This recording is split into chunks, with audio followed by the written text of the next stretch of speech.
we're back. Let me show you the new issue of Grindhouse Purgatory number 16, our special quarantine issue, lockdown issue, whatever. But anyway, what we have in this is some great stuff. We got the Italian invasion of 42nd Street. We've got an overview of the film The Killing. We have Gary Kent writing about his experiences filming Satan's Sadists, Cannibals in the Streets, an interview with Roxy Hartz, Invitation to Ruin, the Ken Osmond, John Holmes debacle connection, for lack of better words, and a bunch of other stuff. But be that as it may, somebody on YouTube left some kind of ridiculous comment about, well, number one, he called me an asshole. Fuck you. Two, he said something about a guy my age shouldn't be sitting around smoking marijuana. Well, it isn't like I sit around and smoke marijuana all day. I just do it when I do this shit because it enhances the experience.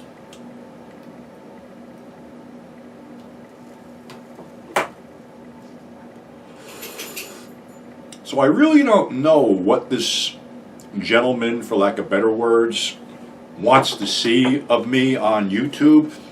Perhaps I should get more cerebral. Maybe I should change my whole thing out. I don't know, even my dog gets pissed off when I start talking like that.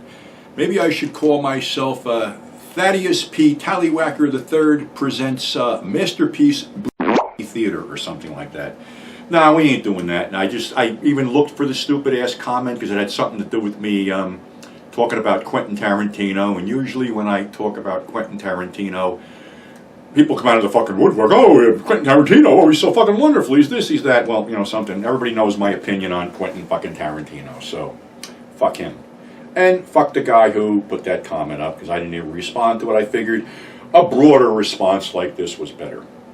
So anyway, we're still in, we're in, as far as I know, we're in fucking phase 2 because you can't go outside without a mask. Assholes aren't wearing masks and everybody's pissed off. So I had pitched something to another magazine, but they seem to not want to go for it. And being that I already covered the subject in Grindhouse Purgatory, I didn't want to do a whole Grindhouse Purgatory edition of it. But I can do that here. And that's because Blaxsploitation films matter.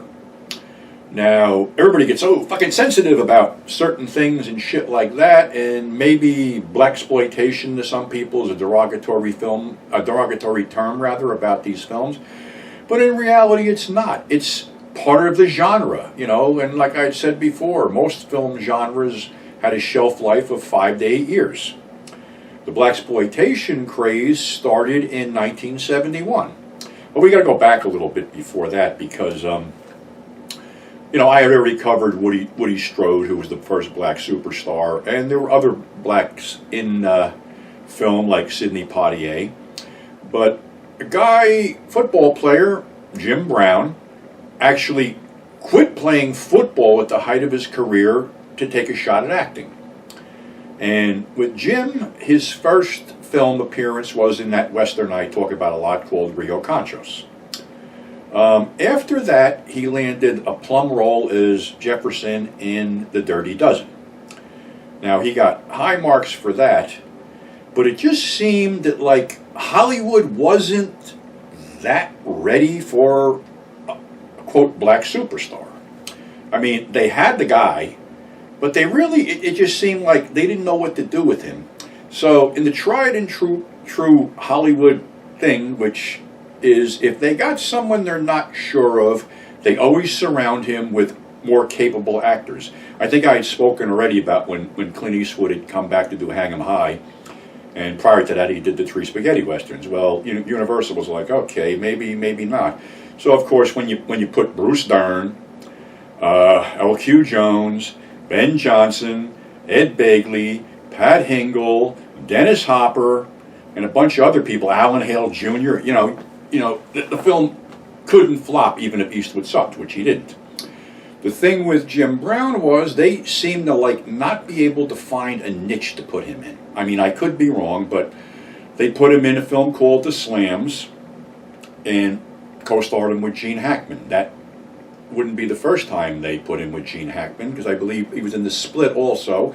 And it also reunited Jim with his Dirty Dozen co-stars Donald Sutherland and Ernest Borgnine, plus Jack Klugman. So then there was Ice Station, Zebra, which had, I believe, Rock Hudson was a co-star there. Then they had Dark of the Sun, which Rod Taylor was the co-star there. But it seemed that when they put him with Lee Van Cleef and El Condor, seems like right after that, he sort of took off a little bit. And my theory about that is that, from what I've understood, that Lee would be a mentor of sorts on some of these films when he had, inexperienced younger guys. And something must have happened, maybe he sat down and, spoke to Jim, told him like it is. But Jim did co-star with Lee in 2 other films, Kid Vengeance and the hell was the other one? Shit, now I'm fucking losing it. God's Gun. Well, no, it wasn't God's Gun.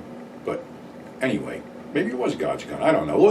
The last bunch of the films that Lee and him did weren't really that great because I think they were shot in Israel. But all right, let me get back on track here with the Blaxsploitation stuff. In 1971, a guy named Melvin Van Peebles made a film called Sweetback's Badass Song. Now, Melvin had previously done Watermelon Man for Columbia Pictures. And he took the money he made from Watermelon Man, plus a $50,000 loan he got from none other than Bill Cosby, go figure. And he made this very, very incendiary film about how, the black man was treated by the police and all this other stuff. And Sweetback was this main character who was basically set up by the cops and the man and everything else. Well, he had the film, but unfortunately, not one fucking distributor would touch the damn thing.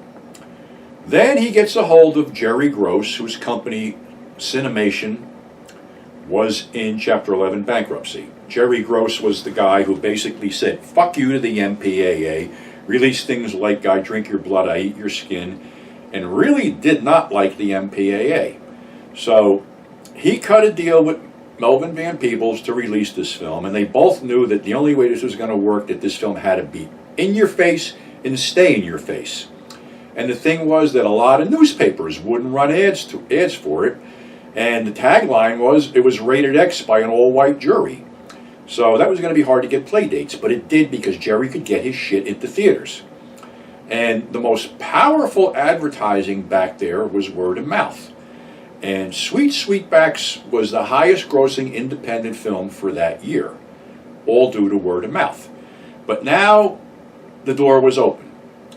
About a year or so later, they took Shaft, the novel, and cast Richard Roundtree in it, shot it around New York, and here was a studio-produced Blaxploitation film.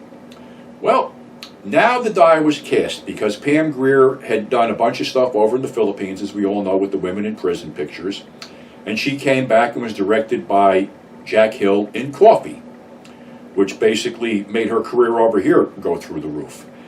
Then you had Fred the Hammer Williamson, another ex-football player, who was cast in Black Caesar, another one shot by Larry Cohen in New York with all the New York locations. And all this stuff mirrored what was going on in New York back then. I mean, they didn't stick to the stereotypical evil white guys. I mean, there was evil black guys in these films too. I mean, it was black and white drug dealers. There was all kinds of revenge plots. There was crooked cops. There was all kinds of shit. And, you could get, certain white actors who were really great at playing racist scumbags. And when you threw the major heroes in there, like Jim Brown, ex-Vietnam vet, comes home, he's Slaughter, and he did another film, Slaughter's Big Ripoff. And the weird thing was, Tonight Show sidekick, Ed McMahon, was one of the head bad guys in these films. So you just had a ton of shit that really worked, and there was a huge audience for these films. I mean, I went to see them, on 42nd Street and in the inner cities. Never bothered me to sit there and, watch films with a black audience. another throwback to Quentin Tarantino, how he grew up watching, grindhouse films in a grindhouse with a black audience, but when you do the fucking math, he would have been like 12 years old when this shit came out. So that's a fucking lie. But yeah, and there was never, the way things are today with all this bullshit, we just wanted to watch fucking movies. There was never any fucking issues. I mean, it is what it is. Most of the issues in grindhouses stem from fucking somebody being drunk and fucking stupid, or just plain old assholes in general. But like I said, we wanted to see movies, and the blaxploitation stuff sort of encompassed all kinds of genres. You had Blackula, a horror movie with William Marshall, who was a Shakespearean actor who took the role of Blackula and played it twice. You had Dr. Black and Mr. Hyde with Bernie Casey as Dr. Black, an update on the Jekyll Hyde thing. Probably the worst one you had was Blackenstein, because this thing looked like a cross between I don't know what. And the weird part was that was AIP's 100th release, I think, and it really didn't do that fucking well. So, then you had the Black Six, a black motorcycle gang movie. Fred Williamson sort of knew his audience and wasn't afraid to push the envelope. He came up with a film, he starred in a film, The Legend of Charlie, which basically had a sequel, The Soul of Charlie. And then he produced his own Western with the title, Boss Nick. And he even said in an interview, he goes, I knew that word would draw money, and that's why I used it. But of course, the chicken shit video companies just put boss on the thing. Legend of Nick Charlie is now The Legend of Charlie. People don't understand that fucking word, as bad as it is, drew money in grindhouses. I mean, Graydon's Clark, first film, Lover, which was changed to The Bad Bunch.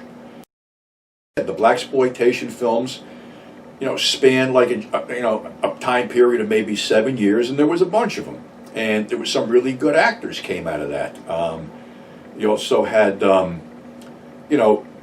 it opened the door for more black people to get work in films, because you needed black stuntmen and women, you needed black makeup artists, you needed black pyrotechnicians. You needed a whole new crew to work on this stuff.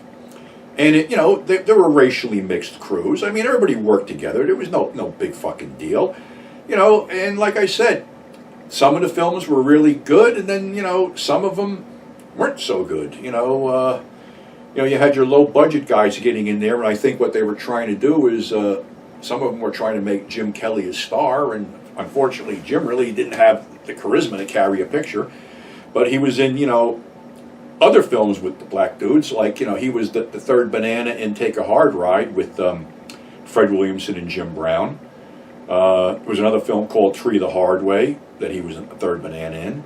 So, it was all good. And, to downgrade these films, to say that they exploited black people and shit like that, no, not really. They opened the door. People don't understand. And, and how many black filmmakers came out of things like that? Spike Lee, great director. John Singleton, great director. I mean, everything evolves.